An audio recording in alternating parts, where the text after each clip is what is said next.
Hi everyone. आज हम SSC GD का जो 20/2/2024 में एग्ज़ाम हुआ था, ये आपकी डेट है 20/2/2024। शिफ्ट कौन सा है आपका? शिफ्ट 2 है। उसमें जो एग्ज़ाम हुआ था उसका मैथ का जो है सॉल्यूशन कराऊंगा, ठीक है। इसके पहले मैं आपको जो कल होमवर्क के लिए बोला था कि ये जो है आप खुद से ट्राई करिएगा, पहले उसे देख लेते हैं, उसके बाद जो है इसे स्टार्ट करते हैं, ठीक है। तो कल जो है मैं आपको क्वेश्चन नंबर 11 जो है वो जो है आपको जो है बोला था आप जो खुद से ट्राई करिए, पहले उसको देख लेते हैं। ये क्वेश्चन नंबर 11 है आपका कि 8 दिनों तक काम करने के बाद राखी को पता चलता है कि अभी तक केवल 10% काम पूरा हुआ है। 10%, 10% की वैल्यू कितना होती है भाई? 10% की वैल्यू होती है आपकी 1 मिनट, ये और 10% की वैल्यू होती है आपकी 1/10 होती है, ठीक है। 10% की वैल्यू कितना होती है? 1/10 होती है। तो 10% काम पूरा हुआ है। तो 10% का मतलब क्या? एक काम पूरा है, मतलब 10 काम था टोटल। टोटल कितना काम था आपका? टोटल वर्क था आपका 10, उनमें से पूरा कितना हुआ? एक पूरा हुआ है। इसको एक पूरा होने में कितना दिन लगा है भाई? 8 दिन लगा है। तो मतलब एक काम अगर 8 दिन में पूरा कर रहा है, कर रही है, तो 10 काम को पूरा करने में कितना दिन लगेगा? आप बोलोगे 80 दिन लगेगा, ठीक है। टोटल आपका 80 दिन लगे इसको पूरा करने में, राखी को, ठीक है। तो अब क्या है आगे बोल रहा है इसमें, वह पूनम को काम पर रखती है जो राखी से 20% अधिक कुशल है। तो राखी जो है पूनम से 20% अधिक, 20% पहले 1/5 होती है, तो 5 से कितना हो जाएगा? 6 हो जाएगा। और राखी पूनम जो है राखी से 20% जो है अधिक है। ये है राखी। राखी अगर 5 है तो पूनम कितना हो जाएगा? 6 हो जाएगा, ठीक है। एफिशिएंसी, क्षमता।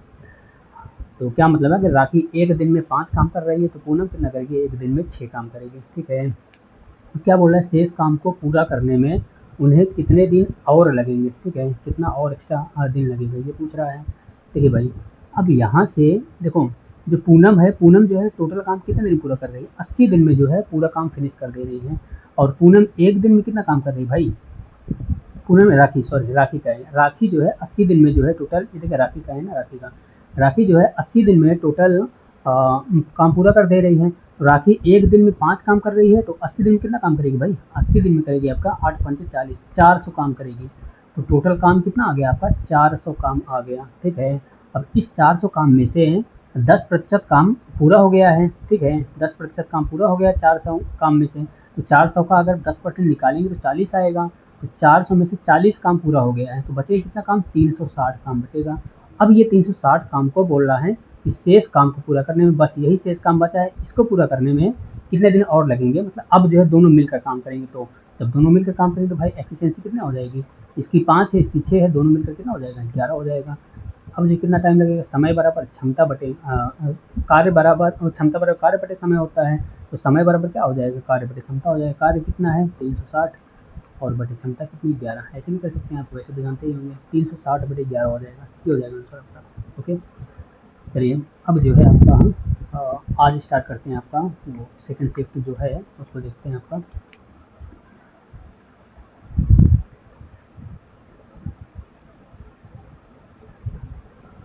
चलिए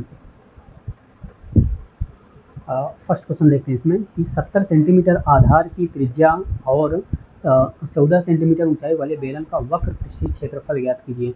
तो बेलन का वक्र पृष्ठीय क्षेत्रफल होता है भाई 2πr/h, ठीक है। तो 2 पाई की वैल्यू 22/7, आर कितना दिया है? 70 गुणे एच की वैल्यू कितना है आपकी? 14 है। ठीक है, हो जाएगा 7×10 70। अगर आप गुणा करेंगे तो 2 दूना 4, 4 चौका 16, तो 16 आएगा, और एक जीरो है तो एक जीरो आएगा ही। तो लास्ट में 60, तो लास्ट में 60 एक ही ऑप्शन में है, ऑप्शन नंबर सी में, ये सही हो जाएगा आपका। चलिए आगे देखते हैं आपका क्वेश्चन नंबर 2। पी क्यू और आर कितना है के अनुपात में बांटा जाता है? आर का हिस्सा कितना है ये पूछ रहा है। बस जूम कम कर दो इसको, 1 मिनट। चलिए आर का हिस्सा पूछ रहे कितना है। अब देखिए भाई इसमें क्या हो रहा है कि बटे के नीचे जो रह इसको गायब करना पड़ेगा पहले। तो बटे के नीचे गायब करने के लिए क्या करेंगे? 3 और 3 है, इसको गायब करने के लिए 3 से गुणा कर देंगे। जब इसमें 3 से गुणा करेंगे क्या हो जाएगा? यहाँ पे 2 बचेगा, और यहाँ पे क्या बचेगा? 3 से गुणा कर 9 हो जाएगा, और यहाँ पे क्या बचेगा? 3 से 3 कट देगा, 1 बचेगा, ठीक है। अब 2 9 1 और ये कि कौन सा बटा, ये 8400 वाला बटा है। तो 9 × 11 = 12, 12 बराबर 8400, तो 1 बराबर 700, 1 बराबर आ गया आपका 700। किसका हिस्सा पूछ रहा है, आर का, तो आर वाला कौन सा है, लास्ट वाला है, 1 की वैल्यू पूछ रहा है, तो 1 बराबर 700 आ जाएगा। तो ये आंसर आपका। आगे देखते हैं आपका, स्वप्निल 16 दिनों में एक सोफ़ा बना सकता है। देखो भाई, मैं आपको पढ़ा नहीं रहा हूँ, मैं आपको सिर्फ तरीका बता रहा हूँ कि आप एग्जाम में कैसे करें कि आपका जो है थोड़ा फास्ट आ जाए, ठीक है। इतना डिटेल में पढ़ाने का टाइम नहीं है, क्योंकि बहुत ज़्यादा फिर लंबी वीडियो बन जाएगी, इसलिए जो है मैं सिर्फ तरीका बता रहा हूँ कि कैसे करेंगे जल्दी आ जाए एग्जाम में। अगला है कि स्वप्निल 16 दिनों में एक सोफ़ा बना सकती है। रेवती के साथ मिलकर काम करते हुए वह इतने दिनों में पूरा करती है। यदि रेवती अकेले काम करती है तो देखो भाई, स्वप्निल जो है 16 दिन में बना रही है, स्वप्निल 16 दिन में बना रही है। स्वप्निल आपका 16 दिन में बना रही है। बोला रेवती के साथ मिलकर अगर काम करेगी, रेवती और स्वप्निल दोनों मिलकर काम करेंगे तो 128/17 दिन लगेगा, ठीक है। वही बोला रेवती अकेले के लिए कितना दिन लगेगा, तो 16 और 128 का एलसीएम क्या होगा, ये बटे के नीचे जो रहता है उसको ध्यान मत दिया करिए। तो बट क्या हो जाएगा, 16 और 128 का एलसीएम होता है 128 हो जाएगा। अब यहाँ 16 8 128 और 128 कट जाएगा, और ये जो नीचे है ये ऊपर चला जाएगा, तो गुणा हो जाएगा, तो 117 में 1 से गुणा क्या हो जाएगा, 17 हो जाएगा, ठीक है। अब ये किसका है आपका, ये दोनों का है, और ये किसका है, सिर्फ स्वप्निल का है। अब यहाँ से अगर हम आर की वैल्यू निकालना होगा रेवती की, तो क्या करेंगे, इसमें से इसको घटा देंगे, तो इसमें से इसको घटाएंगे क्या आ जाएगा, 9 आ जाएगा। यहाँ से आर की एफिशिएंसी क्या आ गई, 9 आ गई। अब बोले तो काम पूरा करने में रेवती कितने दिन लगेंगे, भाई रेवती की एफिशिएंसी कितनी है, 9 है, और टोटल काम कितना है, 128 है, तो 128/9 लगेगा, ये हो जाएगा 500 आपका ऑप्शन नंबर 4। आगे आपका 72 जिल्द साज 720 पुस्तकों को, देखो भाई इस टाइप का जब भी क्वेश्चन है तो नीचे जो है आपका, नीचे बटे के नीचे सिर्फ एक कैटेगरी जो काम हुआ करे उसको बटे के नीचे रखा करिए। इसमें 720 पुस्तकों की जिल्दबाजी हो रही है ना, तो जितना काम रहा था उसको नीचे रखा करिए, बाकी सब ऊपर रहेगा। तो 720 को नीचे रखिए और बाकी सब ऊपर कर दिए। कितना है, 72 जिल्द साज है, तो 72 इसको कितने दिन कर रहे भाई, 5 दिन में कर रही है, ये हो गया। तो बोल रहा है कि बराबर हो जाएगा कितने, 660 पुस्तक हैं, जो वो काम रहा तो उसको नीचे रखो और जितना रहे उसको ऊपर रख दो। 12 गुणे पुस्तकों की जिल्दबाजी करने में कितने जिल्दसाजों की आवश्यकता होगी, मान लो एक्स की अवस्था होगी, एक्स की आवश्यकता होगी, ठीक है, ये हो गया। अब 0 से 0 चला गया आपका, और ये 72 से 72 चला गया, और 6 से अगर काटेंगे तो 6 दूना 12, 6 11 में, ठीक है। अब ये 2 से कट जाएगा 11 बार, तो 11 गुणे 11 करेंगे 130 आ जाएगा, ये हो जाएगा आंसर आपका। चलिए आगे है आपका क्वेश्चन नंबर 5। एक व्यापारी अपने सामान को क्रय मूल्य से 50% अधिक अंकित करता है और 20%, देखो भाई क्रय मूल्य अगर 100 है तो 50% अधिक अंकित करें कितना हो जाएगा, 150 हो जाएगा, तो 20% इसमें छूट देता है, तो 20% छूट देगा तो 80% बचेगा, तो 150 का 80% होगा, कहाँ 15 से 120 हो जाएगा, ठीक है। अब 100 में है, 120 में बेच रहा है, तो कितना का फायदा होगा, 20% का फायदा होगा, ये आंसर आपका। आगे आपका 0.1 का स्क्वायर, 0.1 का स्क्वायर प्लस कितना का मान कितना है। अब देखिए 0.1 का स्क्वायर जब करेंगे तो 0.01 हो जाएगा, क्योंकि दशमलव के बाद एक अंक है, मतलब तो क्या हो जाएगा, स्क्वायर जब करेंगे तो दशमलव के बाद 2 अंक हो जाएगा, वैसे दशमलव के बाद 2 अंक है, इसका स्क्वायर करेंगे दशमलव 4 अंक बचेगा, तो 0.0001 इसका स्क्वायर क्या हो जाएगा, ये हो जाएगा। तो इसको ऐड कर लो भाई, क्या ये 1 है, फिर 0 है, फिर 1 है, फिर 0 है, फिर 0 से 01 ये हो जाएगा, सही आपका। चलिए आगे देखते हैं आपका, एक वस्तु का अंकित मूल्य इसके क्रय मूल्य से 60% अधिक है, क्रय मूल्य से अगर 100 है क्रय मूल्य तो अंकित मूल्य कितना हो जाएगा, 160 हो जाएगा, तो 20% इस पर छूट दे रहा है, तो कितना 20% छूट देगा, 80% बचेगा, तो 160 का 80% 16 8 128 हो जाएगा, तो कितने का फायदा हुआ भाई, 28 का फायदा हुआ, 28% हो जाएगा सर आपका। चलिए आगे है आपका नंबर 8 में 9,000 रुपये 80% वार्षिक दर से चक्रवृद्धि अर्धवार्षिक रूप से उधार लिए 12 महीने के चक्रवृद्धि ब्याज, तो वह अर्धवार्षिक रूप से संयोजित है, तो क्या हो जाएगा, ये रेट मतलब 1 साल का अगर जो है 80% है, तो अर्धवार्षिक रूप से संयोजित 6 महीने का होगा, तो 6 महीने कितना हो जाएगा, 40 हो जाएगा, इसका आधा हो जाएगा 40%। अब 40% का कितना निकालना है, 12 महीने का निकालना है, 6 महीने पर, तो 12 महीने में कितना 6 महीना है, 2 6 महीना है, ठीक है। तो अब जो है 40% का 2 CI निकालना है, तो क्या होता है भाई, a + b + ab / 100 करेंगे कितना हो जाएगा आपका, 40 40 80 और 4 से 16 80 16 96 96% हो जाएगा टोटल, ठीक है 96%। 9,000 का 96% निकालोगे तो 9,000 का 96% कितना आएगा भाई, 9 × 54, 9 × 9 = 81, 9 × 54। तो लास्ट में 4 एक ही ऑप्शन में है, ऑप्शन नंबर 4 में ये। और लास्ट में तो जीरो आएगा ही, अब कितना जीरो आए इससे नहीं मतलब है, जीरो आएगा ही तो उसके पहले क्या आएगा, ये 4 आएगा। ठीक है, ये सही हो जाएगा आपका। पूरा गुणा करके आप टाइम वेस्ट करेंगे कोई मतलब नहीं है। आगे आपका किसी धनराशि पर 5 वर्षों के लिए प्राप्त साधारण ब्याज उस धनराशि का 2/5 है। ठीक है, 2/5 का मतलब क्या है भाई, 5 रुपये पर कितना रुपए ब्याज मिल रहा है, 2 रुपये ब्याज मिल रहा है। ऊपर वाले क्या होता है, आई होता है ब्याज, और नीचे वाले क्या होता है, मूलधन होता है। ठीक है, पी होता है। ओके, 5 रुपये पर 2 रुपये ब्याज मिल रहा है, कितने वर्षों में भाई, ये मिल रहा है आपका 5 वर्षों में। ठीक है, 5 वर्षों में। अब पूछ क्या रहा है, तो वार्षिक ब्याज की दर, तो दर पूछ रहा है भाई। अब देखो यहाँ पे ये 5 रुपये पर 2 रुपये ब्याज मिल रहा है, और जो ब्याज की दर होती है, दर का मतलब होता है, रेट का मतलब होता है 100 पे देखा जाता है। जब 5 पे 2 है तो 100 पे कितना होगा, 5 को 100 बनाने के लिए क्या करेंगे भाई, 20 से गुणा करेंगे। तो यहाँ पे 20 से गुणा कर देंगे, तो 2 में 20 से गुणा करेंगे कितना हो जाएगा, 40 हो जाएगा। ठीक है, तो अब 40 रुपये ब्याज मिल रहा है कितने वर्षों में, 5 वर्षों में। तो किसका वार्षिक ब्याज की दर पूछ रहा है, वार्षिक पूछ रहा है। जब 5 वर्षों में 40 मिल रहा है तो 1 वर्ष में कितना मिल जाएगा भाई, कट जाएगा तो 8% बचेगा। क्या हो जाएगा सर आपका, 8%। ठीक, आगे है 5 संख्याओं का औसत 32 है, एक संख्या को हटा दिया जाए तो औसत 28 हो जाता है। औसत जो है कम हो जा रहा है। ठीक है, औसत कम हो रहा है, तो जो संख्या गई होगी वो जाहिर सी बात है ज़्यादा रही होगी, तभी उसके जाने से जो है कम हो गया है। तो ज़्यादा रहेगी तो 32 से ज़्यादा ही रहा होगा, तो 32 से ज़्यादा कर, ज़्यादा मतलब प्लस कर दो। ठीक है, अब कितना ज़्यादा रहेगा भाई, देखो उसके जाने से औसत कितना कम हो रहा है आपका, 4 कम हो रहा है। पहले 32 था, कितना होगा, 28 हो गया, तो 4 कम हुआ है, 4। ठीक है, 4 कम हुआ है भाई, एक के पीछे 4 कम, औसत मतलब क्या, हर एक के पीछे ना, एक के पीछे 4 कम हुआ है। तो ऐसे जब वो चला जाएगा तो कितनी संख्या बचेगी आपकी, 5 थी, 4 संख्या बचेगी। तो क्या हो जाएगा, 4 से गुणा हो जाएगा। ठीक है, एक के पीछे 4 कम हो रहा है, 4 के पीछे कितना, 4 से 16 कम हो जाएगा। तो 32 और 16 जोड़ो कितना हो जाएगा, 48 आ जाएगा। क्या हो जाएगा आंसर आपका। आगे है विद्यार्थियों की वह अधिकतम संख्या ज्ञात कीजिए जिनके बीच 1003 चॉकलेट,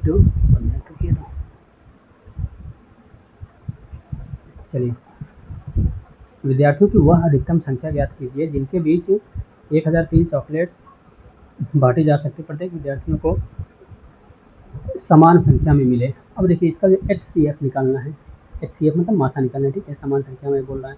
अब मात्रा निकालने के क्या है भाई, इसको ऑप्शन से ही कर लेते हैं। ठीक है, ऑप्शन से ज़्यादा बेटर है। अगर 19 से काटेंगे इसको तो 19 से कटेगा, दोनों करना है, जो भी आएगा अगर दोनों कट जाएगा वही सही हो जाएगा आपका। 19 से काटेंगे अगर तो 19 पंचे 95, 5 इधर चलेगा नहीं करेगा 19 से, तो 19 वाला आपका गलत हो गया। ठीक है, 29 से देख लेते हैं, तो 29 से काटेंगे अगर तो 29 कितना, 30 या 90, 30 चौका 120, तो 29 चौका 116 हो जाएगा। 29 कितना होता है भाई, 3 9 27, 3 दूना 6 से 2 87, बचे कितना 13, 133। 29 के पहाड़ा में 133 आएगा। अगर 30 का पहाड़ा पढ़ते हैं तो 30 चौका 120, 30 पंचे 150, 30 पंचे 150, तो 29 पंचे 145, 145 आएगा। तो 145 में से फिर इसकी पहले संख्या कौन सी, 29 कम आएगी, तो 133 नहीं होगा। 29 के पहाड़ में भी 133, ये नहीं आएगा, 1033, ये भी गलत हो गया। अब बचेगा 17, 17 काट के देख लेते हैं, तो 17 पचे 85, तो बचे कितने 15, तो 153, 17 नवैया 153 होता है, ये कट गया। ये वाला काट के देखो, 17 एकन्नम 17, 10 इधर चला है तो 17 पचे 85, फिर 15 चला गया, हाँ कट जाएगा, ये 17 हो जाएगा आपका ऑप्शन। ठीक है, ये सही हो जाएगा। चलिए आगे देखते हैं आपका question number 12। Okay, question number 12 में बोल रहा है 3 नोटबुक और 6 पेन, 3 नोटबुक है 3N और 6 पेन है, इसका मूल्य कितना है भाई, 3000 रुपये है। और एक नोटबुक और 12 पेन, एक नोटबुक और 12 पेन, इसका मूल्य कितना है आपका, इसका मूल्य भी आपका 3000 रुपये। ठीक है, उतने ही पैसे में बोल रहा है। ठीक, यदि राजू 15 पेन खरीदना चाहता है तो उसे कितना भुगतान करना पड़ेगा, 15 पेन खरीदना चाहता है, तो मतलब मुझे आपको क्या, हमें और आपको क्या निकालना है, आपका पेन की वैल्यू निकालनी है। ठीक है, तो पेन की वैल्यू निकालनी है 12 पेन। ठीक है, तो हमें जो एन को जो काटना पड़ेगा, एन काटने में क्या करेंगे, इसमें 3 से अगर गुणा कर देते हैं तो 3N बन जाएगा, तो 3N से 3N कट जाएगा, तो इसमें 3 से गुणा करेंगे 36 बन जाएगा, 36 में 6 घटाएंगे कितना बचेगा, 30P बचेगा, 30P। ओके, अब ये तीन सब में गुणा होगा तो ये 9000, 3000 गया, कितना बचेगा आपका 6000 बचेगा। ठीक है, तो किसकी वैल्यू पूछ रहा है? 15 पेन। 30 पेन की वैल्यू 6000 है, तो 15 पेन की वैल्यू कितना आ जाएगी? 3000 आ जाएगी, इसका आधा हो जाएगा आंसर आपका। ओके,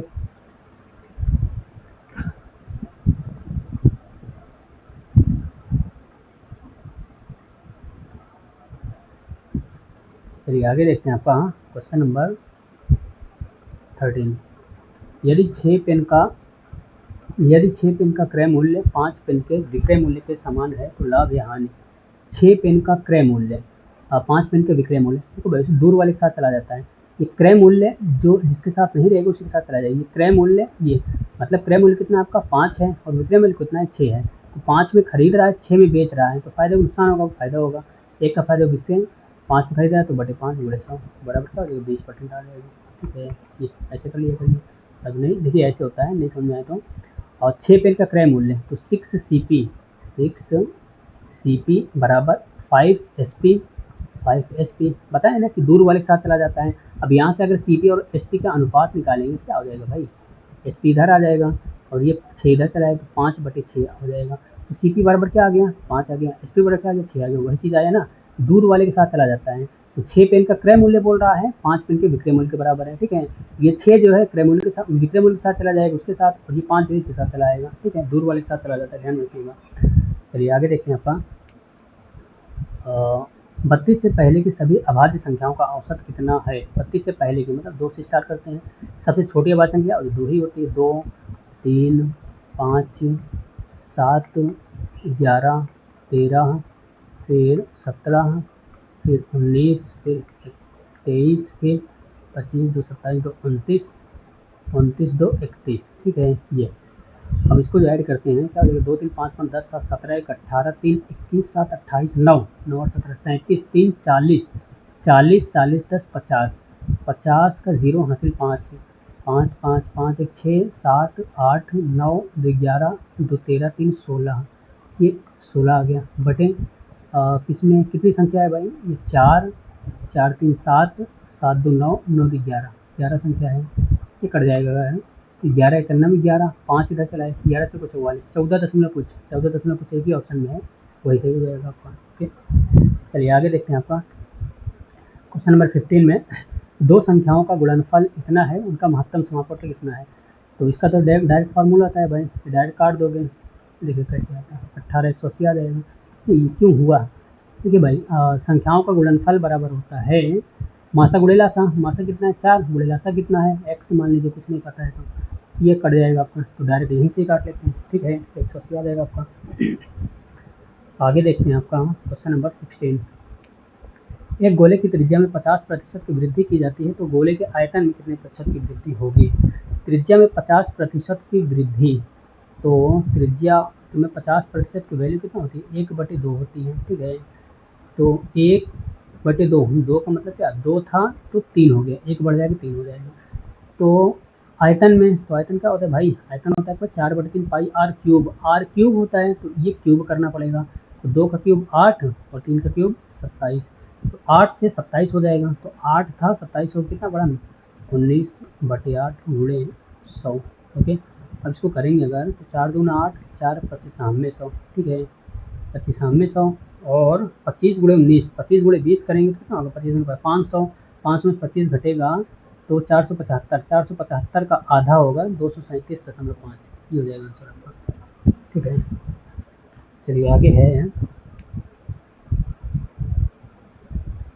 और 384 मीटर लंबी एक रेलगाड़ी एक बिजली के खंभे को कितने सेकंड में पार करती है और विपरीत दिशा में यात्रा कर रही समान लंबाई की दूसरी रेलगाड़ी को 12 सेकंड में पार करती है। दूसरी रेलगाड़ी की चाल कितनी है? तो 384 मीटर लंबी एक रेलगाड़ी एक बिजली खंभे 12 सेकंड में, तो इसकी चाल निकल सकती है यहाँ से कितना? 4 दूरी बटे समय, तो कट जाएगा। तो 12 3 36, 12 2 24, इसकी चाल कितनी आ गई? 32 आ गई। और विपरीत दिशा में यात्रा कर रही समान लंबाई की दूसरी रेलगाड़ी की लंबाई उसकी समान है। ठीक है, तो दूसरी रेलगाड़ी की कितने समय पार करें? 12 सेकंड में। तो दूसरी रेलगाड़ी चाल बराबर क्या हो जाएगा भाई? जब दो वस्तुएं एक साथ गतिमान रहती है तो वहाँ पे सापेक्ष चाल लगता है, तो सापेक्ष चाल लगेगा तो सापेक्ष चाल बराबर क्या हो जाएगा? यहाँ पे मान लीजिए दूसरी की चाल x है तो x प्लस 32 हो जाएगा, जुड़ जाएगा। ठीक है, क्योंकि अपोजिट साइड में चलती है तो जुड़ जाता है, तो जोड़ देंगे। तो x प्लस 32 चाल बराबर दूरी बटे समय, दूरी कितनी भाई? 2 गुणे 384 हो जाएगा। क्यों?